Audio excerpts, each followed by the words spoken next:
नमस्कार, आप देख रहे हैं C10 न्यूज और मैं हूं आपके साथ अपूर्वा श्रीवास्तव। यूपी में होने वाले विधानसभा चुनाव में बस कुछ ही वक्त बाकी है। इसके लिए सभी पार्टियां पूरे जोर शोर के साथ जनता को लुभाने में लगी है। खास करके बीजेपी किसान और आम जनता को साधने में लगी है।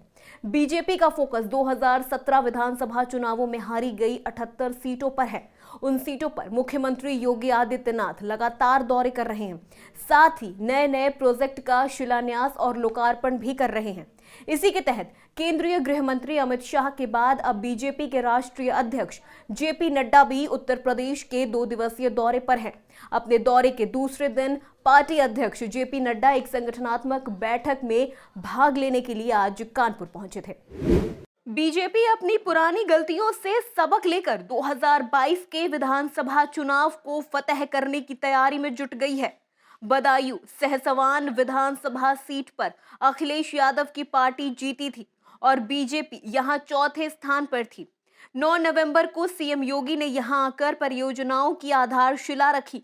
सीएम ने यहां भाषण के दौरान कहा कि अगर सहसवान में बीजेपी विधायक होते तो यहां विकास की गति और तेज होती। बीजेपी के राष्ट्रीय अध्यक्ष जेपी नड्डा ने आज उत्तर प्रदेश के कानपुर जिले का दौरा किया। यहां जेपी नड्डा ने नामदेव गुरुद्वारे में पूजा भी की। इस दौरान उन्होंने कहा कि प्रधानमंत्री नरेंद्र मोदी ने सिख समुदाय के लिए काफी काम किए हैं और उनकी पुरानी मांगों को भी पूरा कर लिया गया है। 1984 के दंगों में शामिल लोगों पर एसआईटी बैठाकर उनको जेल भेजने का काम भी किया है। इस दौरान नड्डा ने कहा कि वो भले ही कितने ही प्रभावशाली हो, उन्हें सजा मिलेगी। इस दौरान यूपी के मुख्यमंत्री योगी आदित्यनाथ भी नड्डा के साथ मौजूद रहे। नड्डा ने यूपी विधानसभा चुनाव को लेकर कार्यकर्ताओं को एक मंत्र भी दिया। नड्डा ने कहा था कि बूथ जीतो, चुनाव जीतो।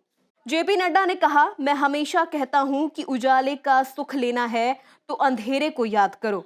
विपत्ति काल को याद करोगे तभी सुख के काल का आनंद ले सकोगे। हमें यहाँ रुकना नहीं है बल्कि चलते रहना है। नड्डा ने कहा कि पार्टी संगठन 5 क से चलता है। पहला क कार्यकारिणी, दूसरा क कार्यकर्ता, तीसरा क कार्यालय, चौथा क कोष और 5वां क कार्यक्रम। और नड्डा ने कहा कि ये सभी चीजें हमारे पास है। आज बीजेपी दुनिया की सबसे बड़ी पार्टी बनकर उभरी है। वही बात अगर आजमगढ़ की करें तो हाल ही में केंद्रीय गृह मंत्री अमित शाह ने सीएम आदित्यनाथ के साथ 13 नवंबर को आजमगढ़ में एक यूनिवर्सिटी की आधारशिला रखी। इस सीट से सपा के दुर्गा प्रसाद यादव 8वीं बार विधायक बने थे। इस सीट पर बीजेपी को हार का सामना करना पड़ा था, लेकिन अब बीजेपी 2022 के चुनाव में सीट को जीतने की तैयारी में लग गई है। कहते हैं दिल्ली की राजनीति का रास्ता यूपी से होकर गुजरता है। ऐसे में सभी पार्टियां एड़ी चोटी का जोर लगाकर यूपी विधानसभा चुनाव में परचम फहराने की तैयारी में लगी हुई है। चाहे विकास की बात हो या रोजगार की, सभी पार्टियां वादों की झड़ी लगा रही है।